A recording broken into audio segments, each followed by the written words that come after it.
गौरी पुत्र गणेश, पांच देव रक्षा करें, ब्रह्मा विष्णु महेश भोली माँ। बैल चढ़े शंकर मिले, गरुड़ चढ़े भगवान, सिंह चढ़ी शक्ति मिली, पूर्ण हो सभी काम भोली माँ। जय माँ जय माँ जय माँ, जय माँ जय माँ जय माँ, जय माँ जय माँ जय माँ, जय माँ जय माँ जय माँ। बोलिए प्रेम से भक्तवत्सल भगवान की जय। महावीर बजरंगबली महाराज की जय हो। सत्य सनातन धर्म की जय हो। अपने अपने माता पिता गुरुदेव की जय हो। श्री राम कथा की जय हो। श्री काली माता की जय हो। श्री महालक्ष्मी माता की जय हो। श्री महासरस्वती माता की जय हो। नमः पार्वती तपे हर महादेव। आप सब लोग हाथ जोड़ करके अपने अपने इष्ट देवता कुल देवता श्री सीताराम भगवान का ध्यान करें।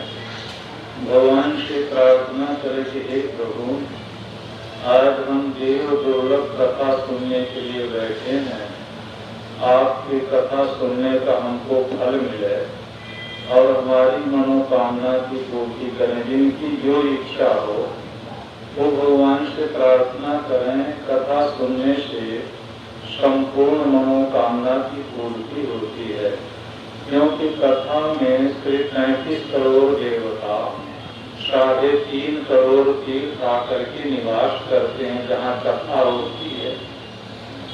और ये तो सिद्ध गीत है, यहाँ तो साक्षात त्रिगुणात्मिका माता भगवती श्री काली महालक्ष्मी जी महासरस्वती जी बाबा भोलेनाथ जी प्रत्यक्ष विराजमान है। ये सिद्ध पीठ है आपका।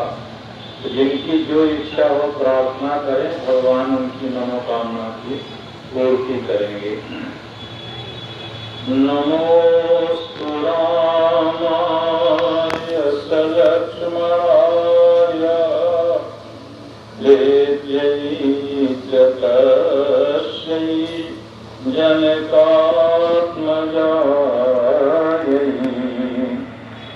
नमोस्तु रुद्रेन्द्रमानिनेभ्यो, नमोस्तु चण्डार्क मरुतगणेभ्यः। कान्ति श्रितामृषकिनिन्दित शारदेन्दु, यत्र ततो विलसिता मसिताङ्गशोभाम्। वृन्दावने प्रकृतयामुनगाङ्गसाङ्गम्, राधामुकुन्दयुगलम् तदहं नमामि। सानन्दमानन्दवने वसन्तम्, आनन्दकन्दम् अथ पापवृन्दम्।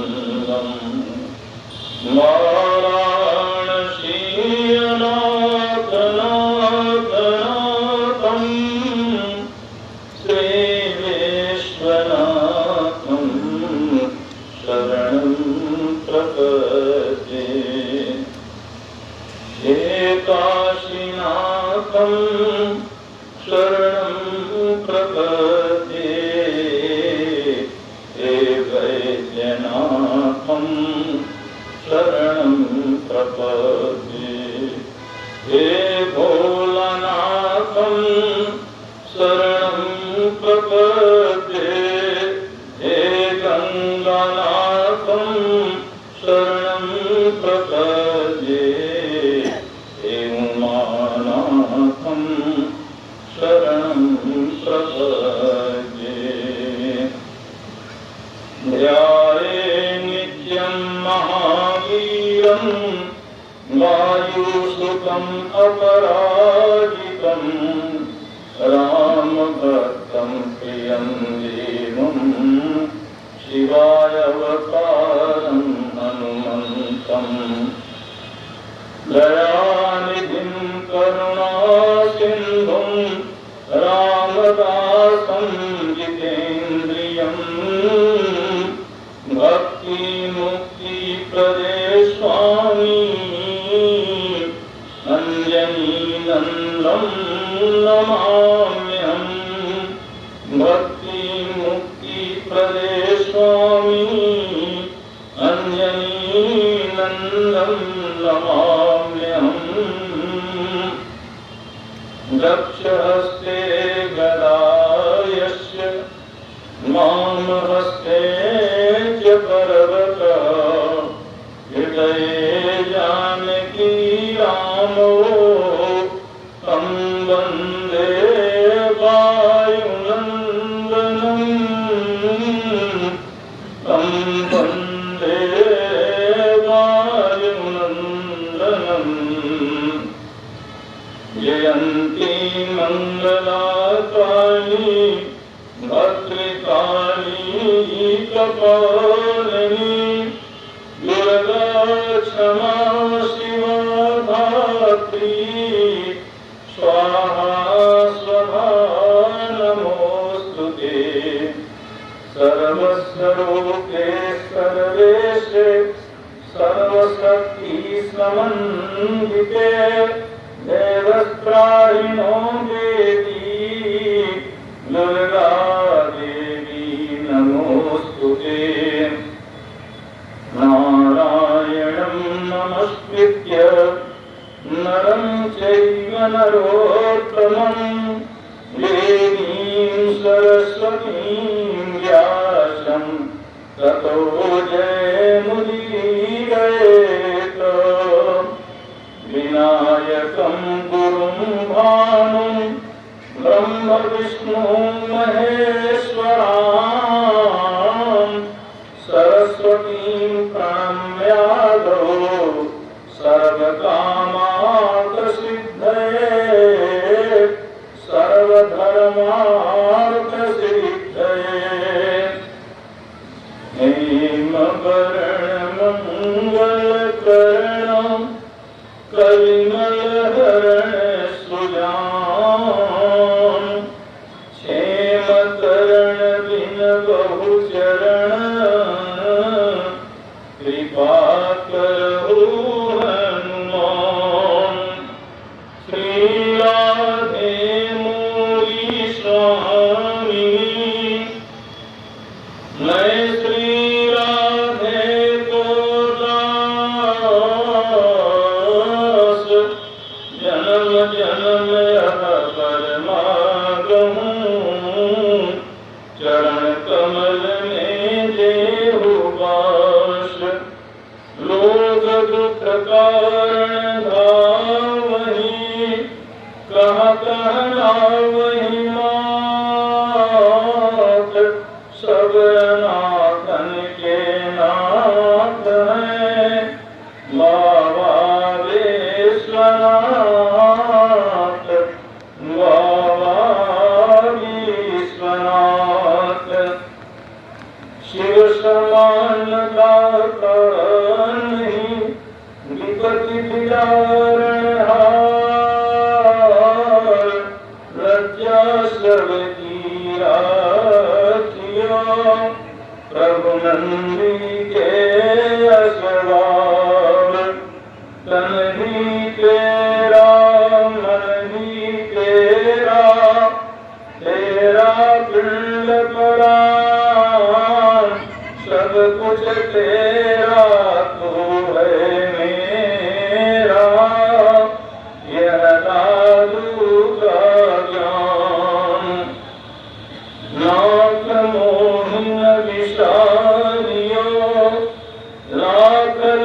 सुख मिल जाए मुझसे आप तो बहुत हैं, आपसे मुझे को नाई।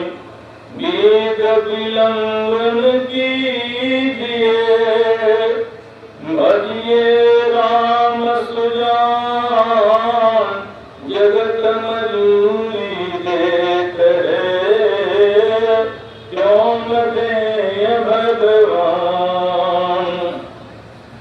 सब सुख है तुम्हारी शरणा, तुम रक्षक काहू को डरना। आपन तेज संहारो आपे, तीनों लोक हांकते कांपे। जय जय जय हनुमान गोसाई, कृपा करो गुरुदेव की नाई। श्री गुरु चरण सरोज रज, निज मन मुकुर सुधारि। वरणो रघुबर विमल यशो, जो गायक फल चारि।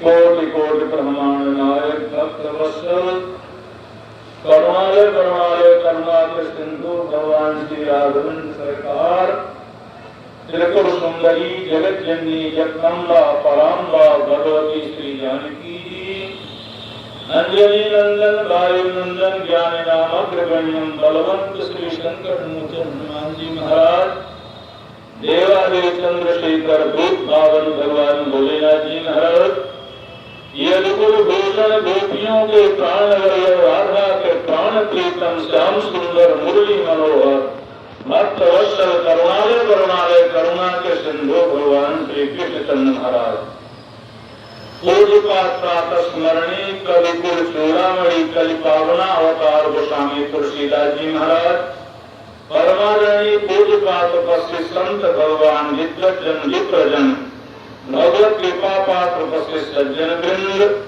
श्रद्धा स्वरूपा ममता मयी वात्सल्यमयी करुणामयी माताएं एवं देवियां का बालक वृंद, अभिन्न हृदय परम स्नेही हमारे भैया श्री मनोज श्रीवास्तव जी एवं समस्त राज्य परिवार के सदस्यजन, समस्त पदाधिकारी जन, परमादरणीय पूज्य प्रातः स्मरणी भगवती महाकाली महालक्ष्मी मां सरस्वती जी के पुजारी जन एवं हम सब लोग त्रिगुणात्मा भगवती मां के गोद में बैठ करके उनकी कृपा से कथा सुन रहे हैं। समस्त अनेक ग्रामांचल से आए हुए कथा प्रेमी भगवत कृपा पास सज्जन वृंद आए, हम आप मिलकर के दो चार बार परम पिता परमेश्वर प्रभु नारायण के नाम का संकीर्तन कर लें, जिनकी कृपा से हमको सुंदर यह मानव शरीर मिला है,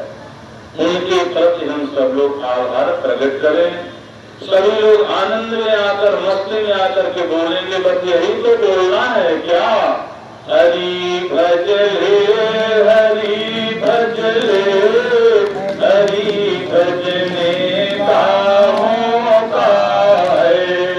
हरि भजले हरि भजले, हरि भजने का मौका है।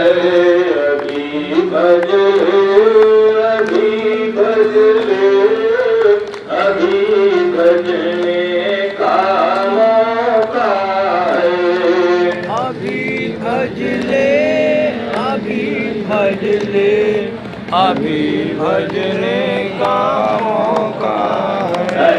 यहीं भजले यहीं भजले, यहीं भजने का मौका है। यहीं भजले यहीं भजले, यहीं भजने का मौका है। नमः पार्वती पतये हर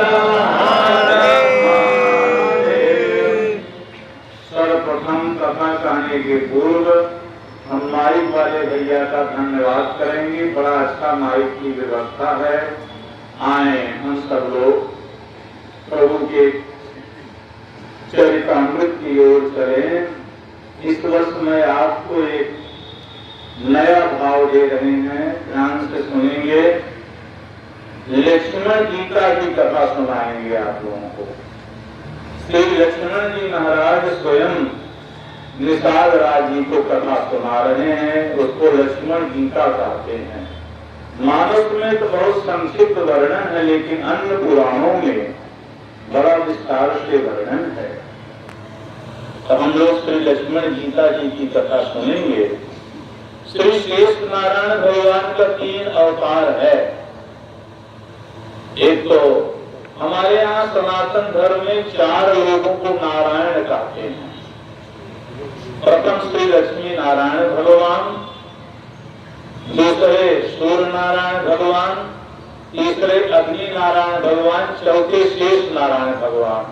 4 लोगों को ही नारायण कहा गया है पुराणों में। तो शेष नारायण भगवान का 3 अवतार हुआ है। त्रेता में श्री लक्ष्मण जी महाराज के रूप से प्रकट हुए, द्वापर में बलराम जी महाराज के रूप से प्रकट हुए, कलयुग में श्री रामानुज स्वामी जी के रूप से प्रकट हुए हैं। रामानुज नाम है राम के अनुज लक्ष्मण। तो शेषनाथ जी का 3 अवतार हुआ है। लक्ष्मण गीता का उस समय प्रादुर्भाव होता है जब रात्रि में भगवान श्री राघवेंद्र सरकार त्रिपुर सुंदरी जगतजननी जगदम्बा पराम्बा माता सीता जी के साथ अनुज लक्ष्मण जी के साथ सिंगरेरपुर में एक शीशम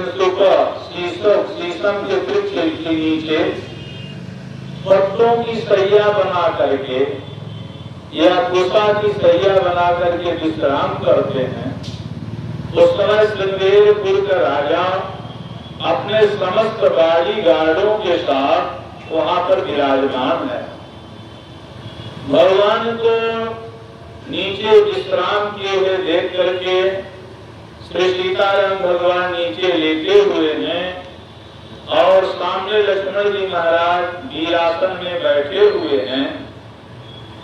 लक्ष्मण जी महाराज भगवान से जहाँ भगवान शयन किए हैं वहां से 50 मीटर दूरी पर वीरासन पर बैठे हैं।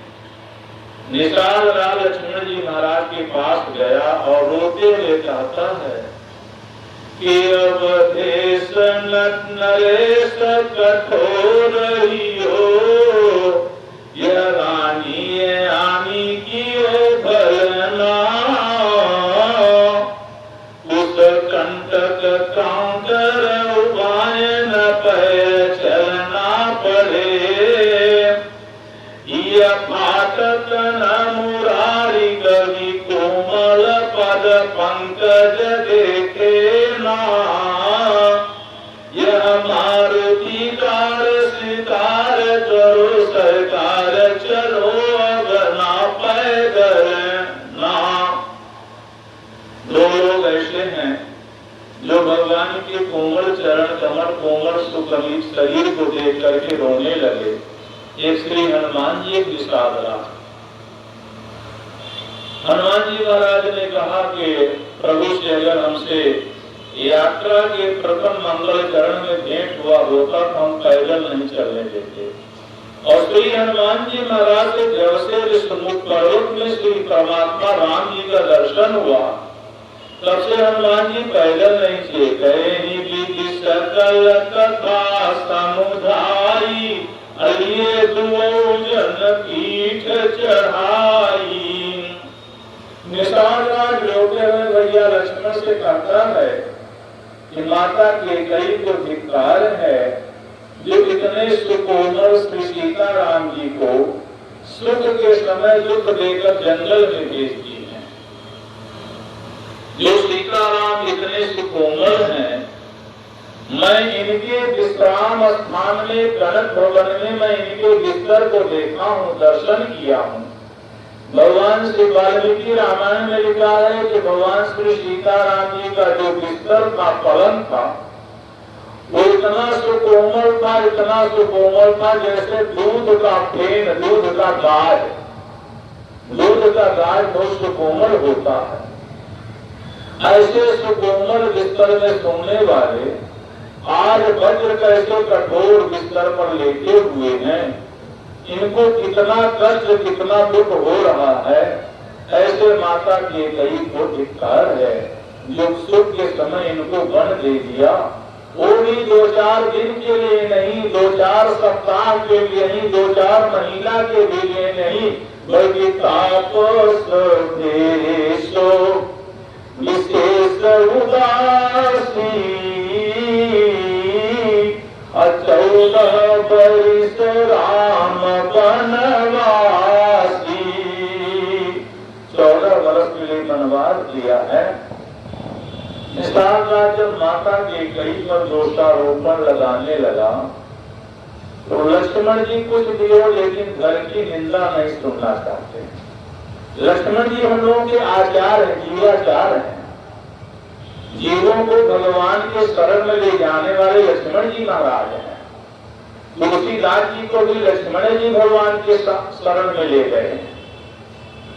तो लक्ष्मण जी कुछ भी हो घर की निंदा नहीं सुनना चाहते हैं। यानी लक्ष्मण जी कह रहे हैं कि कुछ भी हो घर की निंदा नहीं सुनना चाहिए। घर की निंदा सुनने से जो आपके गृह प्रवेश समय वास्तु पुरुष भगवान का पूजन हुआ है वो नाराज होते हैं। उस वास्तु पुरुष कहते हैं घर की निंदा नहीं बल्कि मेरी निंदा कर रहा है। क्योंकि सब देवताओं का विसर्जन होता है लेकिन वास्तु पुरुष का विसर्जन नहीं होता, वास्तु शांति होती है। इसलिए घर की निंदा नहीं सुनना चाहिए क्योंकि कथा आत्मरंजन के लिए है, मनोरंजन के लिए नहीं है। मनोरंजन के लिए तो बहुत साधन है। नगर नगर सनेवा गाँव गाँव जल दो अधर घर टीवी देखिए कथा कहाँ से होए। तो लक्ष्मण जी ने निषादराज के प्रेम को देख करके निषादराज के सिर पर हाथ घुमाए और कहे भैया निषादराज इसमें माता के कई का दोष नहीं है। निषादराज चौंक गया, घबरा गया, कहा ये लक्ष्मण वही हैं जो वाल्मीकि रामायण में लक्ष्मण जी ने श्री राम से कहा कि भैया आपकी बहुमत है, आप सिंहासन पर बैठिए, मैं देखता हूँ कौन आपको राजगद्दी में बैठने से रोकेगा। अगर कोई सामने भी आएगा तो मैं पिता दशरथ जी को बंदी बना लूंगा, केकई को बंदी बना लूंगा। वाल्मीकि रामायण में लक्ष्मण जी ऐसा चाहते हैं। परमात्मा श्री राम ने लक्ष्मण को डाका कि लक्ष्मण अगर दोबारा तुम्हारे अंदर ऐसा विचार आएगा तो हम तुम्हारा परित्याग कर देंगे। लेकिन लक्ष्मण सब कुछ सहन करते हैं, परमात्मा श्री राम का त्याग नहीं योग नहीं सहन कर सकते। आज वही लक्ष्मण कह रहे हैं कि माता के कई का दोष नहीं है। तो आप हाथ जोड़ के बोला तो छोटी सरकार किसका दोष है। और लक्ष्मण जी का यहाँ से प्रारंभ होता है। ताके काहू न को सुख दुख करता अनिज कृत कर्म भोग सब भाता अस विचारी नहीं की जय रोसु अकाहू बाधीन धीर दोषु। मैं तो निवेदन करता हूँ कि जीवन में केवल 2 चौपाई उतर जाए तो संपूर्ण कथा का फल मिल जाएगा, संपूर्ण वेद शास्त्र पुराण का फल मिल जाएगा। यहाँ तक कि देश से विदेश से विषमता समाप्त हो जाएगी, सब में समता हो जाएगा, दुश्मनी समाप्त हो जाएगी, सब में मित्रता हो जाएगी और सब एक पक्ष के हो जाएंगे। विपक्ष का कोई नहीं रहेगा, केवल 2 चौपाई जीवन में उतर जाए। हम लोग कथा सुनते हैं लेकिन कथा को जीवन में नहीं उतारते हैं। बड़ी उसकी बात याद आई हनुमान जी के पास से। एक पंडित जी कथा सुना रहे थे। तो बहुत दिन से कथा हो रही थी। एक दिन उनकी पत्नी पंडिताइन जी की हम भी कथा सुनने चलेंगे। पंडित जी ने कहा तुम मत जाओ, नहीं गड़बड़ हो जाएगा। हम कथा कहते हैं लेकिन अपने जीवन को उतारते नहीं। पंडिताइन ने कहा मैं चलूंगी। गई कथा। संयोग से उस दिन एकादशी थी। पंडित जी ने कहा कि एकादशी के दिन जो है चावल का भात और बैगन नहीं खाना चाहिए। अब पंडिताइन जो है उस दिन बैगन का चोखा और चावल का भात बना के आई थी। उन्होंने कथा सुना। पंडित जी ने कहा कि सत्यानि सर्वाणि पापानि ब्रह्म हत्या कानि च संते वैतनमाश्रित्य श्री कृष्ण प्रकलाशरे। जितने पाप हैं, ब्रह्म हत्या, स्त्री हत्या, गो हत्या, बाल हत्या, पाप नहीं बल्कि महापाप, ये सारे पाप जो है एकादशी के दिन चावल के भात में निवास करते हैं। और भाटा में 2 दिन रहते हैं बैगन। एकादशी द्वादशी तो भाटा 2 दिन नहीं खाना चाहिए और चावल 1 दिन नहीं खाना चाहिए। पंडित जी ने व्याख्या किया। रात्रि में 10 बजे कथा समाप्त हुई तो दोनों पति पत्नी घर में आए। पंडित जी धोकर बैठ गए भोजन करने के लिए। 10 मिनट हो गया, भोजन नहीं आया क्योंकि भोजन तो बना के गई थी। पंडिताइन ने जब कथा सुना तो बैगन का भरता और चावल दोनों गौ माता को डाल दिया। पंडित जी बैठे हैं, भोजन लाओ, कहीं आ रही हूँ, बना रही हूँ। सब्जी बनाया, रोटी बना रही थी। पंडित जी ने कहा क्यों, तुम बना के तो गई थे, कहे आपने तो कहा था कथा में ना कि एकादशी के दिन चावल और बैगन नहीं खाना चाहिए। तो पहले हमारे यहाँ किचन को, रसोई घर को चौका कहते थे, चौका। तो पंडित जी ने कहा कि मैंने इसलिए तुमको मना किया था कथा सुनने मत जाओ, लेकिन तुम नहीं मानी। चौकी के बाद तुम चौका में क्यों लाई? वो तो मैं चौकी में कहा था ना, प्रवचन चौकी में किया था। हम इतने दिन से कथा कर रहे हैं लेकिन हमारे ऊपर कुछ उसका प्रभाव नहीं पड़ा और तुम एक दिन में जा करके चौकी के बाद चौका में क्यों लाई? बताओ, जहाँ चौकी के बाद चौका में नहीं लाने देंगे वहाँ समाज का क्या उद्धार होगा, क्या कल्याण होगा। इसलिए कथा को पहले अपने जीवन में उतारे तब इसको प्रदेश में आप लोग सब लोग जानते हैं। महात्मा गांधी के यहाँ एक व्यक्ति बालक को लेकर गया, 5 वर्ष का बालक। उसने कहा बाबा, महात्मा गांधी से कहा बापू गया ये गुड़ बहुत खाता है, आप मना कर दीजिए, आपके कहने से गुड़ बंद कर देगा। महात्मा गांधी ने कहा 1 महीना के बाद इसको लाना। 1 महीना के बाद ले गया तो महात्मा गांधी ने कहा बेटा गुड़ मत खाया करो। तो लड़का का पिता पूछता है जब यही कहना था तो उस दिन क्यों नहीं कह दिए? 1 महीना समय क्यों? महात्मा गांधी ने कहा प्यारे मैं भी बहुत गुड़ खाता था, 1 महीना में मैं गुड़ छोड़ा हूँ, आज 5 दिन उसको गुड़ छोड़े हुआ है, तब मैं कहा इसको तब प्रभाव करेगा, गुड़ नहीं खाएगा। इसलिए अपने ऊपर संस्कार लाना है। ये चौपाई कह रही है कि अगर आपको किसी के द्वारा सुख मिले तो आप समझ लें मैंने इसको अगले जन्म में सुख दिया था, इसलिए हमको ये सुख दे रहा है। किसी के द्वारा दुख मिले तो आप समझ लें मैंने इसको दुख दिया था, इसलिए हमको दुख मिला। साधारण बात है, जो बोलोगे वही काटोगे। भगवान कहते हैं जो देवोगे वही मिलेगा। अगर तुम सुख चाहते हो दूसरों को सुख तो सुख मिलेगा और दूसरों को दुख दोगे तो सुख नहीं मिलेगा। इसलिए आपका जो कर्म है, अगर सत्कर्म करेंगे, पुण्य करेंगे, कथा सुनेंगे, दान करेंगे, वही सत्कर्म आपके सामने सुख बन करके आएगा।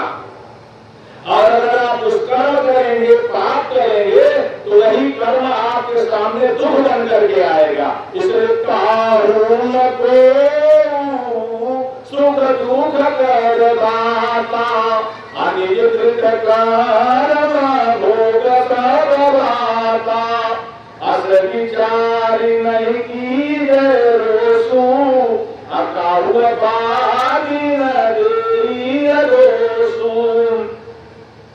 ने पूछा भैया छोटे सरकार, आप हमको बताना ये कर्म कहाँ का साथ देता है। तो लक्ष्मण जी कह रहे हैं, सुनो भाई, निज कर्म प्रताप से जन्म मिले, निज कर्म ही विश्व में जीवन दाता, निज कर्म से सत्य सखा बन के, निज कर्म से काल भयंकर आता, निज कर्म विपाक के बंधन में हर जीव विभिन्न प्रकार का पाता, इस कारण कर्म ईश्वर है, बिना कर्म न ब्रह्मा विधान बनाता, इस कारण कर्म ईश्वर है, बिना कर्म न ब्रह्मा विधान बनाता। आज भी प्राय लिखा हुआ मिलता है कि कर्म ही पूजा है। तो आए एक पद पुराण में कथा आई है, लक्ष्मण जी विस्तार रात को सुना रहे हैं कि कर्म कहाँ का श्राद्ध देता है। पुष्कर नाम का एक क्षेत्र है, उस पुष्कर नाम का क्षेत्र गांव में एक सेठ जी रहते हैं जो नगर सेठ हैं, जिनको लोग बड़े प्यार से प्रेम से कंजूस भैया कहा करते थे। उनके पत्नी का नाम है नीलमणि। नीलमणि बड़ी धार्मिक थी और बहुत पूजा पाठ करती थी। गांव में भागवत की कथा हो रही थी तो व्यवहार के दृष्टि से कंजूस भैया कथा सुनने जाते थे। एक दिन उनकी पत्नी भी गई कथा सुनने। उस दिन 5वें स्कंद की कथा चल रही थी। 28 नरक का वर्णन चल रहा था। 28 नरक में जो 14वां नरक है बैतरणी नदी, ये बड़ा भयंकर नरक है, बीच का है। इसमें 100 योजन 400 कोस चौड़ी नदी है, जिस नदी में पानी की धार नहीं है, रक्त का है, पीत का है, मलमूत्र की धार है, गंगा से गंदी 7 धार है, जिसको पार करने के लिए गौ माता जो गौदान करता है तो गाय की पूंछ पकड़ करके दान को पार होता है। अगर गौदान नहीं किया तो उसी बैतरणी नरक में वो पड़ जाता है, वही नरक लाखों करोड़ों वर्ष भोगता रहता है, पार नहीं जा सकता है। तो भगवान सुखदेव ने परीक्षित जी से पूछा, भागवत में श्री परीक्षित जी ने सुखदेव जी से पूछा कि इस नरक को कैसे पार होगा, तो उन्होंने बताया गौदान से पार होंगे। नीलमणि ने कथा सुना। उनके कोई बेटा बेटी नहीं थे, पति पत्नी दोनों थे, बहुत धनी थे, नगर सेठ थे, लेकिन उनके पति का नाम ही है कंजूस भैया, बहुत कंजूस थे, मक्खी चूस थे। घर में आई तो अपने पति से कहा, आप गौदान करें, कल गौदान करने के लिए कहें, तब हम भोजन करूंगी, नहीं हम भोजन नहीं करूंगी। सेठ ने कहा ठीक है, कल करेंगे। सुबह उठे, वो गाय खोजने के लिए गए, कहीं गाय मिले तो खरीद के ले आए। तो उनको तो खरीदना नहीं था, कंजूस थे। ये वही कंजूस भैया हैं, इनकी कथा। और एक बार इनके यहाँ इनके जीजा जी आए, जीजा जी। तो मंगलवार का दिन था, जीजा जी को देखते ही तो सुखा गए कि इनको भोजन देना पड़ेगा। कंजूस भैया ने कहा, जीजा साहब आज तो मंगलवार है, आज तो आपका व्रत होगा, हम सुने कि मंगलवार को आप कुछ खाते पीते नहीं है, केवल पानी पी के रहते हैं। तो उनका जीजा उनका बाप ने चले कहा, भैया मंगलवार को हम 5 बार भोजन करी है, और दिन एक बार, लेकिन मंगल हनुमान जी के लिए, हनुमान जी पंचमुखी है, तो मंगलवार को हम 5 बार भोजन करी है। और बड़े धर्म संकट में पड़ गए, जीजा है तो पिलाए। 3 दिन हो गया, जीजा जी जाने का नाम ही नहीं लेते हैं। कहावत है, देहात का 2 दिन मेहमान, तीसरे दिन बेईमान। 2 दिन मेहमान है, तीसरे दिन बेईमान हो गया। तो जीजा जी बाहर सुबह गए मलमूत्र त्यागने के लिए, तो दोनों पति पत्नी आपस में राय किए कि जीजा जी जाने का नाम नहीं लेते हैं तो क्या करें। तो पति ने पत्नी से कहा कि हम तुमको कमरा में बंद कर देते हैं और डंडा से हम रजाई को पीटेंगे तो खूब रोना जब जीजा जी आएंगे, और अंदर से दरवाजा बंद रहेगा तो सोचेंगे कि पत्नी को मार रहे तो चले जाएंगे। दोनों ने नाटक किया। जीजा जी आए तो पति ने रजाई को पीटे, भम भम हो, पत्नी रोए। जीजा जी धीरे से बगल में सीढ़ी की छत पर चढ़ गए, अपना बेग अटैची लेकर छत पर चले गए। 10 मिनट के बाद इन्होंने लोगों ने इधर उधर देखा तो नहीं दिखाई दिए। ध्यान से सुनिएगा। तो पति ने पत्नी से कहा था हम तुमका मारन है, तो पत्नी ने कहा था हम रोयन है। जीजा जी कपट पड़े ऊपर से कहता हम बयान है। ऊपर से कपट पड़े हो न तू अपने पत्नी का मारे अगर तुम्हार पत्नी रोई तो हम बयान है। देखा बेग लेके हम यही ऊपर चढ़ा कपट पड़ेगा पड़े तो पड़े क्या। इतने कंजूस थे कवि। ये जो है ये कथा बता रही कि जीवन कहावत है कि सोम का चमड़ी चली जाए लेकिन दमड़ी न जाए। चमड़ा चला जाएगा लेकिन दमड़ी नहीं जा सकती है।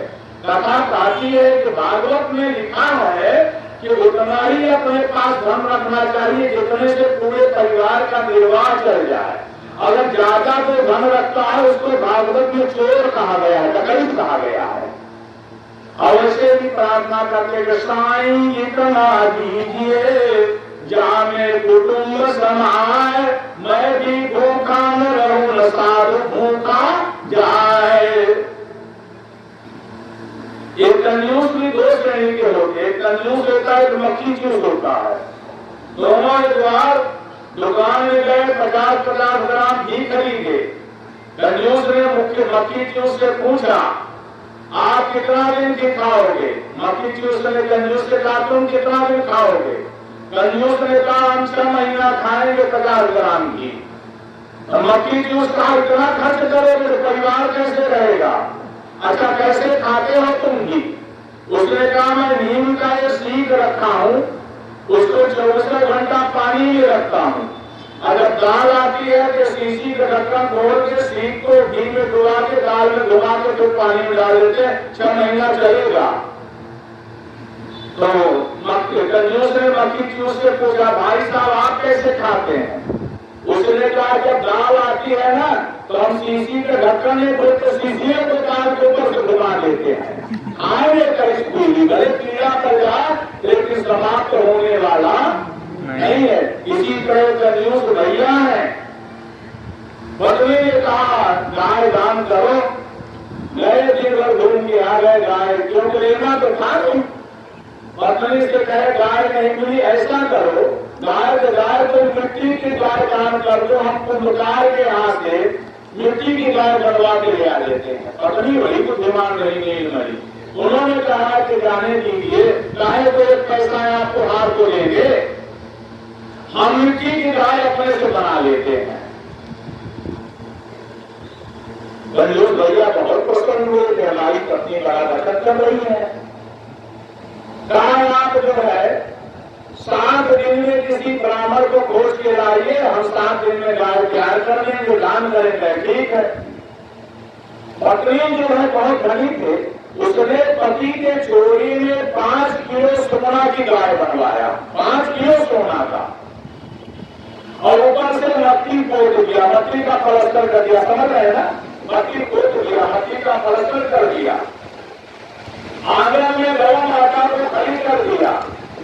पति से कहा जाइए आप ब्राह्मण को कल खोज के लाइए, भोजन कराना है। और पत्नी ने मंदिर में भगवान से रो के पुकारा हे प्रभु अगर आप ही ब्राह्मण बन के आ जाते हमारी गाय ले लेते हमारा जीवन धन्य हो जाता। रोते हुए भगवान को पुकारा श्री कृष्ण गोविंद हरे मुरारे हे नाथ नारायण वासुदेव श्री कृष्ण गोविंद हरे मुरारे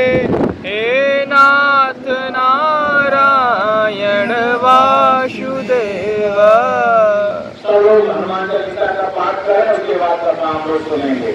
श्री गुरु चरण सरोज हरि वर्णौ रघुवर विमल जशु जोदायक फलचारि दीन तनु जानिके सुमिरौ पवन कुमार बल बुद्धि विद्या देहु मोहि हरहु क्लेश विकार। जय हनुमान ज्ञान गुण सागर जय कपीश तिहु लोक उजागर। राम दूत अतुलित बल धामा जनि पुत्र पवन सुत नामा। महावीर विक्रम बजरंगी कुमति निवार सुमति के संगी। कंचन वरन विराज सुवेशा कानन कुंडल कुंचित केसा। हाथ वज्र ध्वजा विराजै वंदे मूर्ध जनेऊ साजै। शंकर सुवन केसरी नंदन तेज प्रताप महाजगवंदन। विद्यावान गुणी अति चातुर राम काज करिवे को आतुर। प्रभु चरित्र सुनिवे को रसिया राम लखन सीता मन बसिया। सूक्ष्म रूप धरि सियहि दिखावा विकट रूप धरि लंक जरावा। भीम रूप धरि असुर संहारे रामचंद्र जी के काज सवारे। लाय संजीवन लखन जियाए श्री रघुवीर हरषि लाए। रघुपति के ने बहुत बड़ाई तुम मम प्रिय भरत सम भाई। सहस वदन तुमरो जस गावै सकहि श्रीपति कंठ लगावै। सनकादिक ब्रह्मादि मुनीसा नारद सारद सहित अहिंसा। जम कुबेर दिगपाल जाते कवि कोविद कहि सके काते। तुम उपकार सुग्रीव कीना मम मिलाय राजपद दीना। तुमरो मंत्र विभीषण माना लंकेश्वर भय सब जग जाना। युग सहस्र योजन पर भानु लियो ताहि मधुर पद जानो। प्रभु मेलि मुख माहि जलधि लागी गए अचरज नाहि। दुर्गम काज जगत के जेते सुगम अनुग्रह तुमरे तेते। राम दुआरे तुम रखवारे पुतन आज्ञा बिनु पैसारे। सब सुख लाए तुम्हारी सरना तुम रक्षक काहू को डरना। अपन तेज समारो आपै तीनों लोक हांकते कापै। भूत पिशाच निकट नहीं आवे महावीर जब नाम सुनावै। नासै रोग हरै सब पीरा जपत निरंतर हनुमत वीरा। संकट से हनुमान छुड़ावै मन क्रम वचन ध्यान जो लावै। सब पर राम तपस्वी राजा दिन के काज सकल तुम साजा। और मनोरथ जो कोई लावै सोई अमित जीवन फल पावै। चारों जुग परताप तुम्हारा है प्रसिद्ध जगत उजियारा। साधु संत के तुम रखवारे असुर निकंदन राम दुलारे। अष्ट सिद्धि नव निधि के दाता असवर दीन जानकी माता। राम रसायन तुम्हारे पासा सदा रहो रघुपति के दासा। तुम्हारे भजन राम जी को पावै जन्म जन्म के दुख बिसरावै। रघुबरपुर जाई जहाँ जन्म हरि भक्त काई। और देवता चित्त न धरई हनुमत से सर्व सुख करई। संकट कटै मिटै सब पीरा सुमिरै हनुमत बलवीरा। जय जय जय हनुमान गोसाई कृपा करहु गुरुदेव की नाई। 7 बार पाठ कर कोई छूटै वंदे महासुख होई। जो यह पढ़े हनुमान चालीसा होय सिद्धि साखी। अवरी सा तुलसीदास सदाई चेरा की जय नाथ हृदय मडेरा। तनय संकट हरणा मंगल मूर्ति रूप। राम लखन सीता सहित हृदय बसहु सुरभूप। पर रामचंद्र की जय पवन सुत हनुमान की जय। उमापति महादेव की जय की जय। संतन की जय तन की जय। प्रतिपतये हर हर महादेव। बोले महावीर बजरंग महाराज की जय।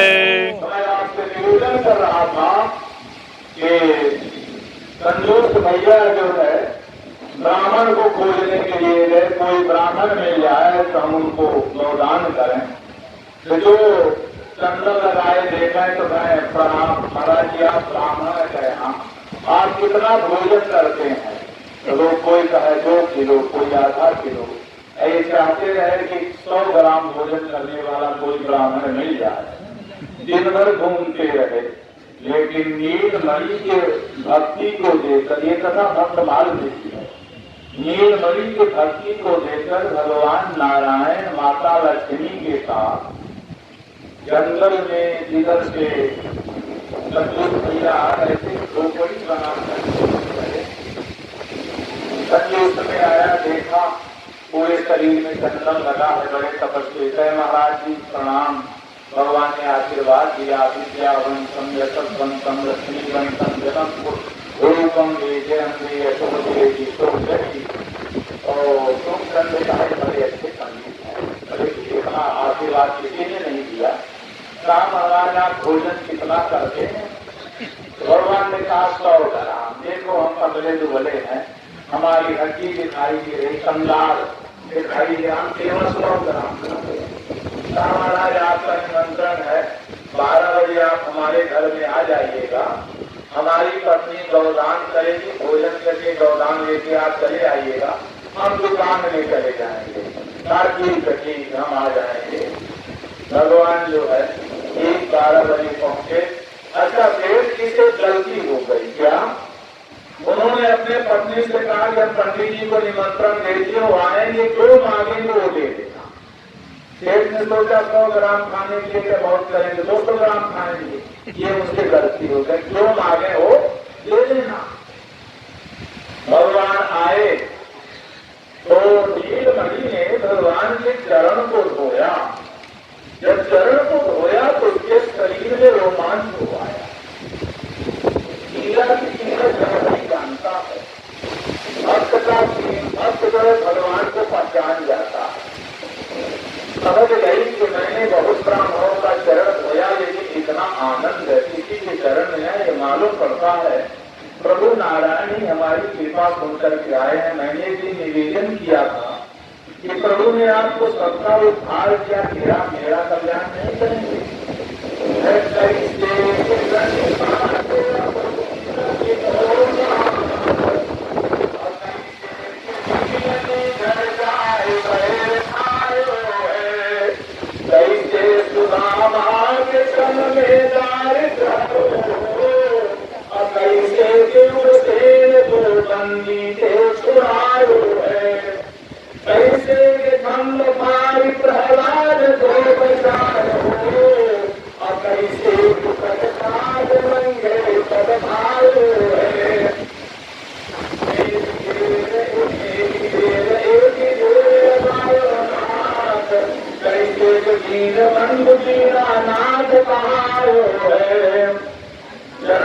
पूजन किया।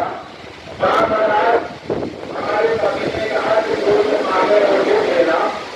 आप आगे से क्या चाहिए? तो भगवान ने सोचा कि इसका नीलमणि का उद्धार करना है। किसी चीज की कमी तो है। भगवान ने कहा कि पुत्री हमको जो है 100 बोरा आटा चाहिए। 1200 ग्राम 100 बोरा आटा चाहिए। 20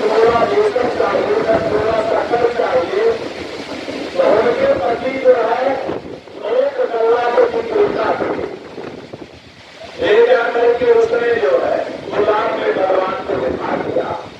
कहा आप की कमी है, आपको जिंदगी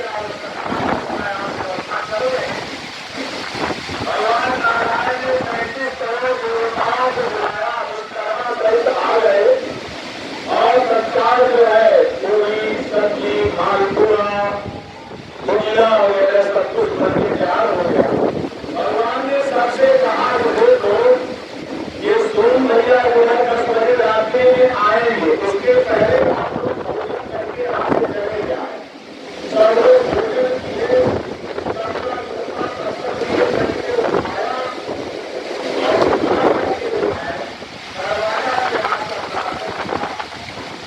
आज हनुमान जी की कृपा नहीं हो रही है, लेकिन ठीक है आगे हनुमान जी के ऊपर हनुमान जी के साथ कथा करेंगे। तो हनुमान जी कृपा करेंगे, कथा के बड़े प्रेमी है। वैसे भी हमारी कथा में पानी गिरता है, जहाँ भी कथा होती है तो पानी जरूर गिरता है, लेकिन प्रार्थना करेंगे थोड़े पानी गिरे पीछे बनो कथा हनुमान जी महाराज को है। तो उसने भोजन की व्यवस्था किया, सब लोग भोजन कर लिए। दरवाजा पर पत्थर का पहाड़ रख गया।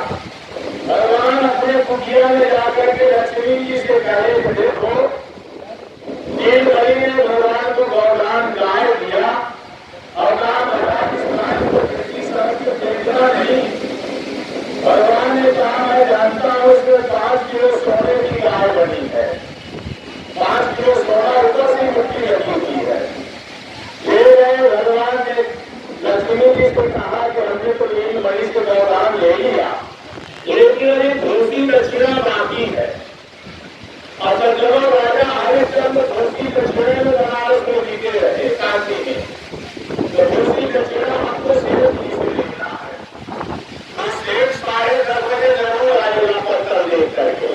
जब सेठ आए तो हम जो है मुर्दा बन जाएंगे, सांस रोक लेंगे और तुम हमारा चरण पकड़ के रोने लगना कि पता नहीं मेरे पति को क्या खिला दिया, मर गया। और जब वो आए तो रोना और तुमको समझाएगा कहानी जाने दो, जो होना था हो गया, तो कहना हम पुलिस केस करेंगे। तो पुलिस का नाम सुन के 500 रुपए देगा, तो उसी दक्षिणा हो जाएगी कि रहने को उसकी पर समझौता कर लो। लेकिन हो न बेटी हुआ, ऐसे भगवान ने किया, यही हुआ। सेठ जी जब 10 बजे आए तो दरवाजा पर पत्थर का पहाड़ देके अपने पत्नी बुलाए, हे हो सुना क्या पूरे गांव भर हमारे जो दरवाजा पर जूता पत्थर फेंक के गए हैं क्या? कहा नहीं, वो पंडित जी आए थे, आपने कहा जो जो मांगो वो दे दो, उनके इतना बड़ा सामान मांगा हमने दे दिया। तब सेठ गुस्सा के हाथ बबूला हो गया। काऊ ब्राह्मण है कि डकैत है, हमारा सब कुछ लूट लिया। सेठाई ने कहा जाने तो आइए पानी पी लीजिए, कहे लगे खूब पानी नहीं पिएंगे, अभी हम उसकी खबर देते हैं। गया वहां, जैसे वो 10 मीटर दूरी पर उसी तरह माता लक्ष्मी जी रोने लगी और गया हमारे पति को पता नहीं क्या दिया, मर गए।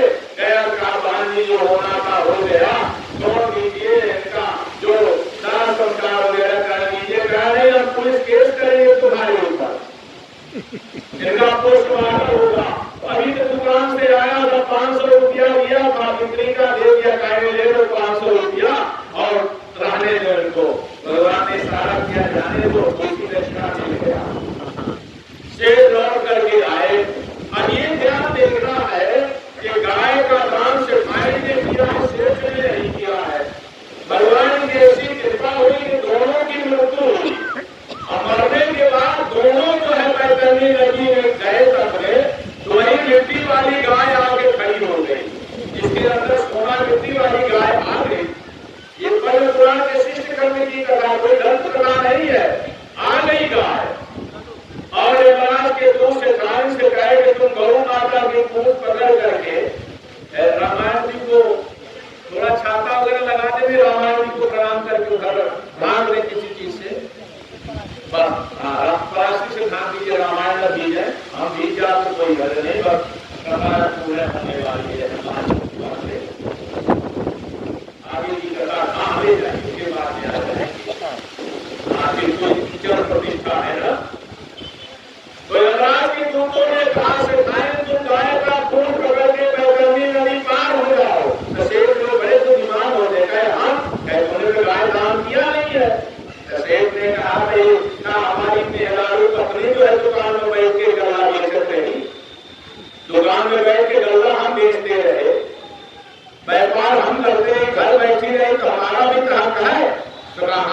सीख पहन लो तो अच्छा कहे ठीक है तुम ही कुछ पकड़ लो।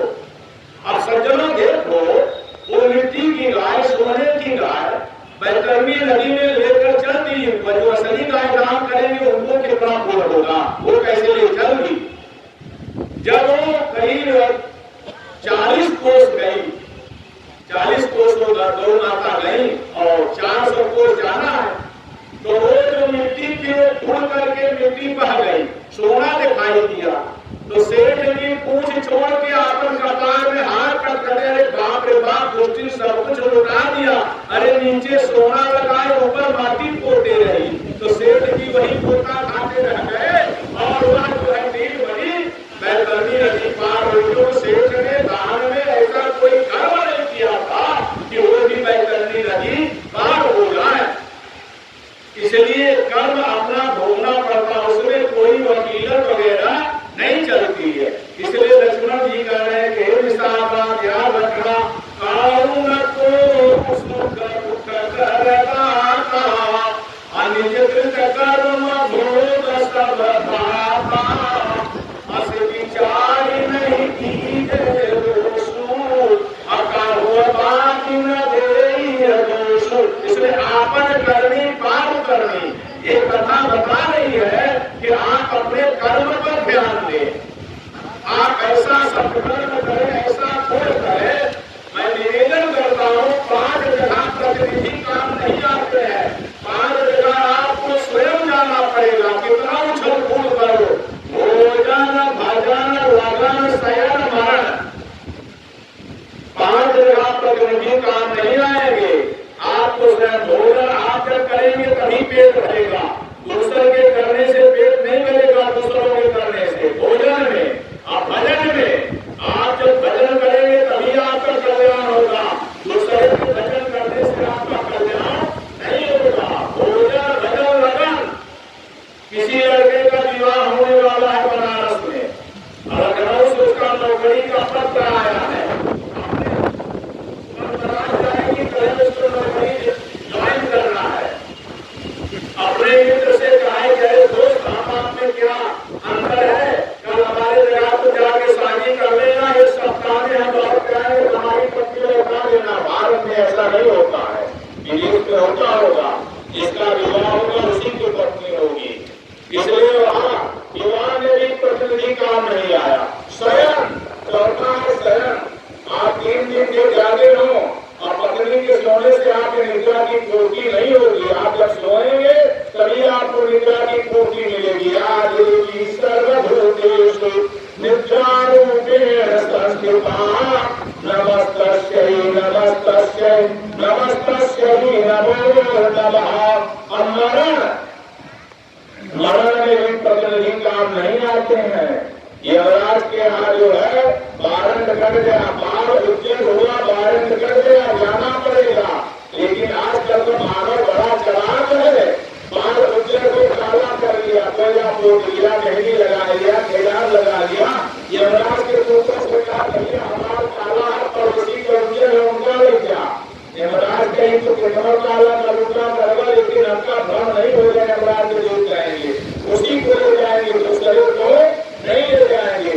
जो कि काल में स्वत लेता नहीं और कपड़ में देव होती नहीं, चाहे तुम कितना हीरा मोती कमा दो, वह कपड़ में देव नहीं होती, नहीं होती है।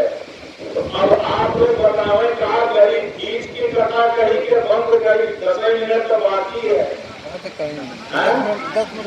बंद कर दे नहीं करी और कहीं और बहुत ठीक है, आप लगते हो ठीक है, आपको ठीक जाएगा। ठीक है ना, यानी आज अच्छा उधर क्या, आज हम आप लोगों की परीक्षा है, हमारे हनुमान की परीक्षा है। आज तक क्योंकि नहीं पड़ी गई, आज 7वां दिन है। अच्छा तो दूसरी कथा तो बड़ी लंबी चौड़ी है, आधे हो पाएगी कर्म पर है। आज ये लक्ष्मण गीता की व्याख्या चलेगी, फिर आगे हनुमान जी की जैसी इच्छा होगी। यहीं पर आए हैं तो माता जी के दर्शन किए, कैसा भाव आया कि आप लोगों को नहीं करना, इससे उपदेश मिलेगा, शिक्षा मिलेगा, ज्ञान मिलेगा कि हम लोगों को अपने कर्म पर ध्यान देना चाहिए। दूसरों का कर्म तो बहुत देखते हैं, दूसरों के लिए हम लोग खराब पार्टी व्यक्ति है और खराब व्यक्ति, लेकिन अपने लिए नहीं देखते हैं। लेकिन अगर आप ध्यान दें तो आपके हाथ की अंगुली जब आप दूसरे का अवगुण देखेंगे तो आपके हाथ की अंगुली इशारा करती है, एक अंगुली उधर आती है, तर्जनी अवगुण बताती है, 3 अंगुली आपकी हो रही है। आपका हाथ की अंगुलियां बता रहे गुजर क्या है, उसमें एक अवगुण है तो उनमें 3 अवगुण, उससे 3 गुना तुम ज्यादा हो। अपने को सुधारो, जब हम सुधर जाएंगे तो समाज अपने आप सुधर जाएगा, दूसरे और सुधर जाएंगे। पहले अपने को तो सुधारे, अपने को तो देखें।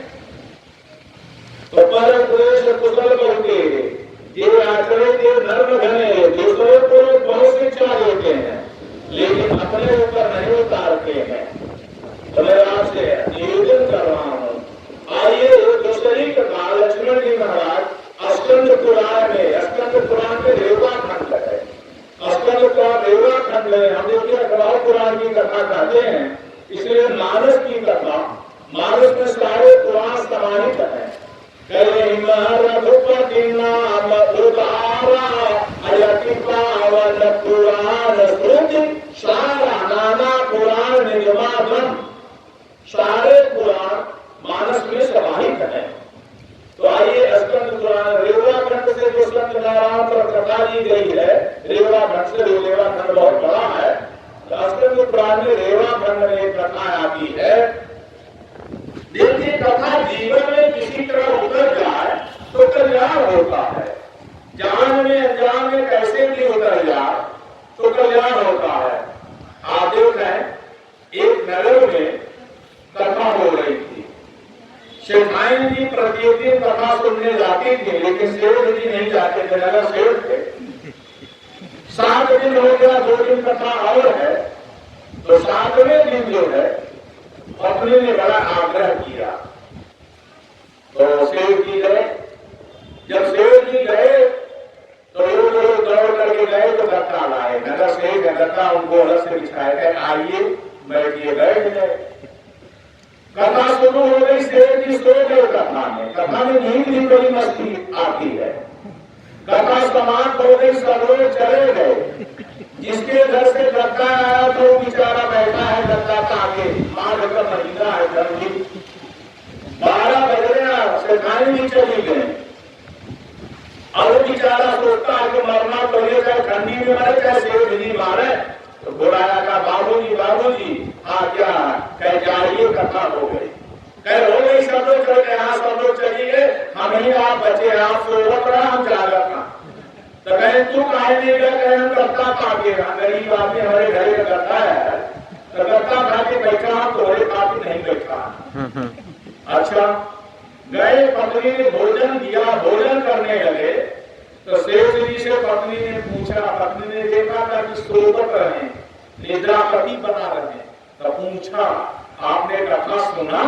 सेठ ने कहा हाँ हमने तो कथा सुना। तो पत्नी परीक्षा ले रहे हो कि कौन कथा को सुना है? तो सेठ जी सब बोले, हमने कथा यही सुना कि आइए बैठिए और जाइए। बताओ दोनों कथा है क्यों? जब सेठ जी गए तो लोगों ने कहा आइए, और गद्दा बिछा ले गए बैठिए, और कहे जाइए। जब कथा हो गई तो गद्दा वाला कहा जाइए, कहे हमने यही कथा सुना, आइए बैठिए और जाइए।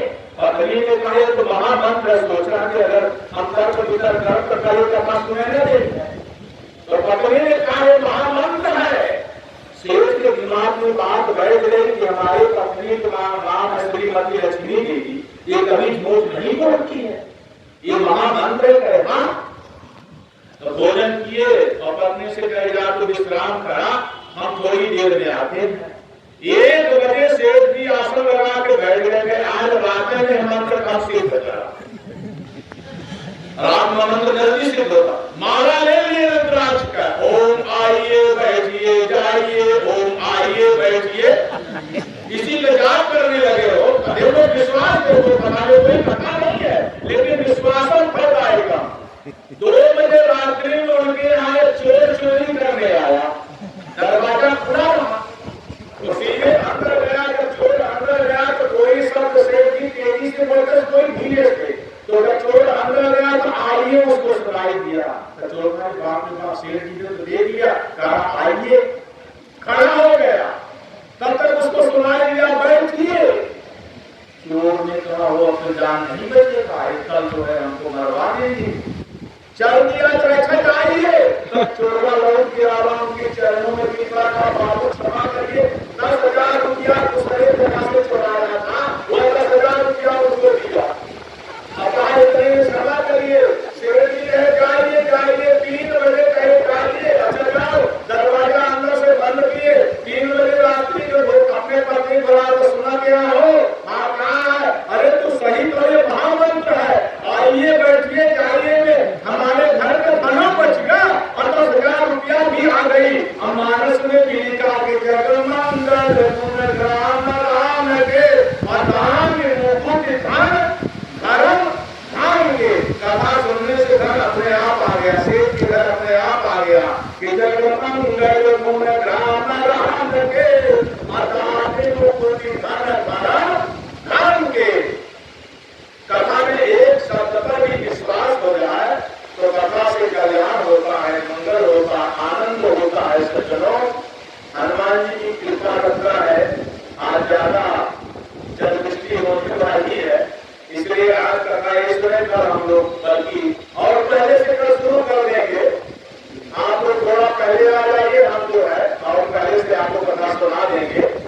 तो जलदृष्टि से जज्ञा बहुत पर्जन्या गीता में लिखा है कि कथा में जल बरस दे तो कथा फल मिलता है। आप लोगों को सबको कथा का फल मिल गया है। आप भगवान से यही प्रार्थना है कि सर्वे भवन्तु सुखिनः, सर्वे सन्तु निरामया, सर्वे भद्राणि पश्यन्तु, मा कश्चित् दुर्भाग् भवेत्। चारों पर कथा आपको स्मृत पुराण में सुनाएंगे, भाई अच्छी कथा है, भाई लंबी कथा है, तो आज अधूरा हो जाएगी, आनंद नहीं कर हम लोग पूर्ण करेंगे। इसलिए आइए सभी लोग प्रेम से 2 बार कीर्तन करें, उसके बाद हमारे पुजारी की आरती करेंगे। सभी लोग प्रेम से बोले, बस यही तो बोलना है। कल का घाटा हम आप लोगों को 10 मिनट का, कल आपको थोड़ा पहले आ जाइए, तो हम 7 आज 9:15 बजे आ गए थे, कल हम 7 बजे से शुरू कर देंगे। मनोज जी हमारे पहले आ जाते हैं, तो आप लोगों में 10 मिनट का घाटा में हम कल आपको आधा घंटा ब्याज दे देंगे। तो आइए 2 बार प्रेम से कीर्तन सभी लोग बोलेंगे, यही तो बोलना है। क्या मस्ती में आकर आनंद से बोलिए कि भगवान का नाम सुन के बादल भी भाग जाए, ये भी जाने कि हाँ चकिया में काली माता जी के यहाँ कथा हो रही है। यही बोलना है, राजा राम राजा राम राजा राम राजा राजा राम राजा राम राजा राम सीता सीता राम सीता राम सीता राम सीता राम सीता राम सीता राम सीता राम जय श्याम राधे श्याम राधे श्याम राधे श्याम राधे श्याम राधे श्याम राधे श्याम राधे श्याम राधे राम राजा राम राजा राम राजा राम जय राम राजा राम राजा राम राजा राम